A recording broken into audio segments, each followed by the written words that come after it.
Hello friends, welcome to Tamil recipes. இன்றைக்கி வீடியோவில் கேரட்டை வச்சு கேரட்டும் பாலும் கலந்த கேரட் கீர் செஞ்சுருக்கேன். வாங்க பார்க்கலாம். இது செய்கிறது ரொம்ப சுலபம். இந்த கேரட் கீர் செய்கிறதுக்கு 1/2 லிட்டர் பாலும் 4 கேரட்டும் இருந்தால் போதும். இது செய்யறதுக்கு 50 மினிட்ஸ் தான் ஆகும். சீக்கிரம் செஞ்சிடலாம். இப்போ 4 கேரட் எடுத்துருக்கேன். கேரட் வாங்கும்போது நல்லா பார்த்து நல்ல கலர் உள்ள கேரட்டாக பார்த்து வாங்குங்க. கொஞ்சம் பச்சை கலர் கலந்த மாதிரி இருக்கும், அந்த கேரட் வாங்காதீங்க, அது கசப்படிக்கும். இப்போ 4 கேரட்டையும் தோலை நீக்கிட்டு நல்லா ரவுண்டாக கட் பண்ணி வச்சுருக்கேன்.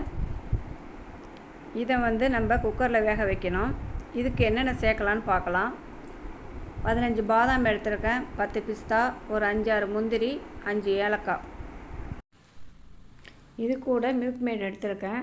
உங்கள் வீட்டில் இருந்தால் சேர்த்துக்கலாம். இப்போ ஒரு பாத்திரத்தில் கட் பண்ணி வச்சுருக்க கேரட்லாம் போட்டுட்டு 1 கிளாஸ் தண்ணி, கேரட் முழுகிற அளவுக்கு ஊற்றிங்க. ரொம்ப தண்ணி ஊற்றிட்டிங்கன்னா தண்ணி ஆகிடும் ஜூஸு தண்ணியாக இருந்தால் டேஸ்ட் இருக்காது, அது திக்காக தான் இருக்கணும். இப்போ இந்த கேரட்டை கூட 4-5 ஏலக்காய் சேர்த்துக்கிறேன். அப்போ தான் கேரட்டில் உள்ள பச்சை வாசனை போகும். இப்போ இந்த பாத்திரத்தை எடுத்து நம்ம குக்கருக்குள்ளே வச்சிடலாம். டைரெக்டாக குக்கர்லேயும் வச்சு வேக விடலாம். நான் ஏலக்காய் போடுறதுனால பாத்திரத்தில் வச்சுருக்கேன். ஏன்னா பருப்பு வேக வைக்கும்போது ஏலக்காய் வாசனை வரும் குக்கரில், அதனால தான். இப்போ மூடி போட்டு வெயிட் போட்டுட்டேன். ஒரு நல்லா 4 விசில் விட்டுடலாம். அடுத்தது ஒரு 1/2 லிட்டர் பால் எடுத்து நம்ம திக்காக காய்ச்சிக்கலாம். இந்த கேரட் கீர் செஞ்சு சாப்பிட்டு பார்த்தீங்கன்னாக்கா இதோட டேஸ்ட் தெரிஞ்சிருச்சுனாலே நீங்கள் கேரட்டை அடிக்கடி வாங்கி செய்வீங்க. கேரட் வெந்துடுச்சு. இப்போ ஓப்பன் பண்ணி எடுத்துடலாம்.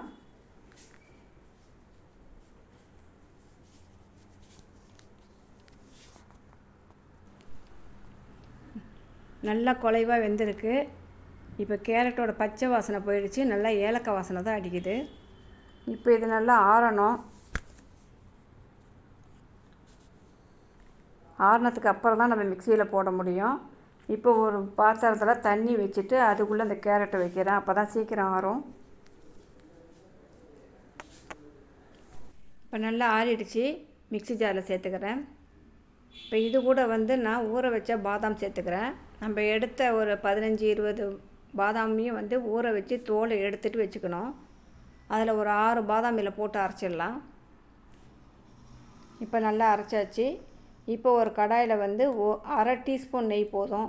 ஏன்னா ரொம்ப ஊற்ற வேணாம் இதுக்கு. அந்த முந்திரி நம்ம வறுக்கிறதுக்கு மட்டும்தான் அந்த நெய். ரொம்ப சேர்த்திங்கனாக்கா அந்த ஜூஸில் நெய் மிதக்கிற மாதிரி இருக்கும். அதனால் கம்மியாக சேர்த்தா போதும்.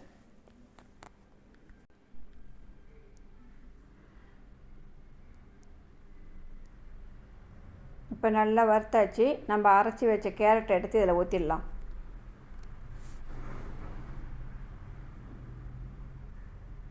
நல்லா திக்காக இருக்குது. ஜாரில் கொஞ்சம் தண்ணி ஊற்றிட்டு அதையும் கழுவி அதில் ஊற்றிடலாம்.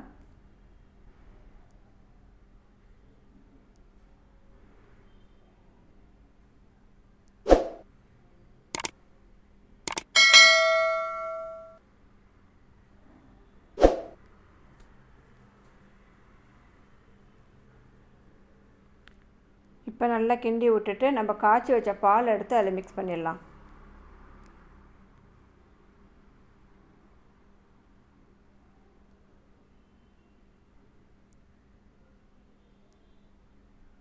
இப்போ நல்லா மிக்ஸ் பண்ணிகிட்டே இருக்கலாம். நல்லா பொங்கி வரணும்.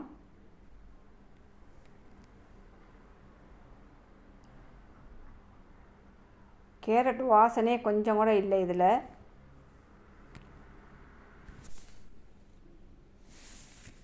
நல்லா திரண்டு வருது. இப்போ 1/4 கப் சர்க்கரை சேர்த்துக்கிறேன். சர்க்கரை நான் கம்மியாக தான் சேர்த்துருக்கேன். மில்க் மேட் கொஞ்சம் சேர்க்க போகிறேன், அதனால் சர்க்கரையை கம்மியாக போட்டிருக்கேன். தேவைப்பட்டால் நம்ம அதுக்கப்புறம் சர்க்கரை சேர்த்துக்கலாம். ஓவர் ஸ்வீட்டாக இருந்தாலும் நம்ம சாப்பிட முடியாது, திகட்டும். இப்போ நல்லா பொங்கி வருது பாருங்கள்.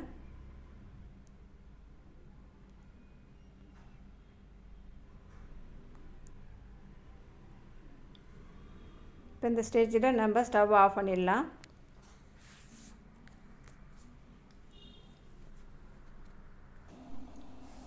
இப்போ இறக்கி வச்சுட்டு நல்லா ஆற வச்சிடலாம். நல்லா ஆறிச்சு பாருங்கள். ஆறுனது நல்லா கொஞ்சம் திக்காயிடுச்சு.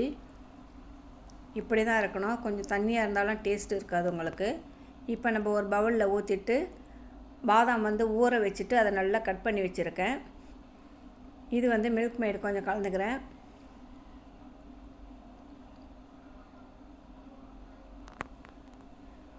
பாதாம் மட்டும்தான் ஊற வைக்கணும், பிஸ்தா ஊற வைக்க வேணாம். அதை பொடிசாக கட் பண்ணிவிட்டு மேலே அப்படியே தூவி விட்டுடலாம். குங்குமப்பூ இருந்தால் போடலாம். நான் குங்குமப்பூ இல்லை, உங்கள்கிட்ட இருந்தால் நீங்கள் குங்குமப்பூ போட்டிங்கன்னா கொஞ்சம் கலர் கொடுக்கும். இதையெல்லாம் போட்டுட்டு நம்ம ஃப்ரிட்ஜில் எடுத்து வச்சுட்டு ஒரு 1 hour கழித்து சாப்பிட்டிங்கன்னா கூலிங்காக நல்லாயிருக்கும் குடிக்கிறதுக்கு. இந்த நட்ஸ் எல்லாம் நல்லா ஊறி போயிட்டு குடிக்கும்போது நல்லா வாயில் நல்லா கடிச்சு சாப்பிட்றதுக்கு நல்லாயிருக்கும். கூலிங் ஒத்துக்காதவங்க நீங்கள் சூடாக சாப்பிட்டிங்கன்னா நல்லா பாயசம் மாதிரி இருக்கும். இந்த ரெசிபி பிடிச்சிருந்தால் லைக் பண்ணுங்கள், ஷேர் பண்ணுங்கள், சப்ஸ்கிரைப் பண்ணுங்கள்.